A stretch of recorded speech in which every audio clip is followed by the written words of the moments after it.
Donald Trump po shfaqet gjithmonë edhe më i irrituar nga ajo që e konsideron përgjigjet munguar nga aleatët evropianë të Amerikës, të cilët po e refuzojnë njëri pas tjetrit kërkesën e tij për ndihmë. Kancelari gjerman Merz deklaroi se lufta me Iranin nuk është çështje e NATO-s, ndërsa zyrtarët në Francë kanë bërë të qartë se Parisi nuk do dërgojë forca detare në gjirin e Hormuzit si pjesë e një përpjekje të udhëhequr nga SBA për të detyruar hapjen e ngushticës nga ku kalon një e pesta e naftës së globit. Duke folur për BBC Newsnight, presidenti i Finlandës po ashtu u shpreh se nuk e mbështet për shkallëzimin e situatës përmes dërgimit të ushtrisë së vendit të tij për të mbështetur SBA-n.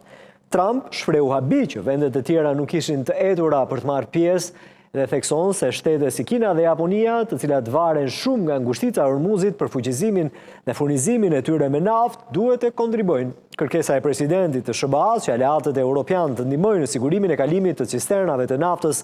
dhe gazit përmes ngushticës së Hormuzit ishte një nga temat kryesore të diskutimit në takimin e të hënës të ministrave të jashtëm të Bashkimit Evropian në Bruksel.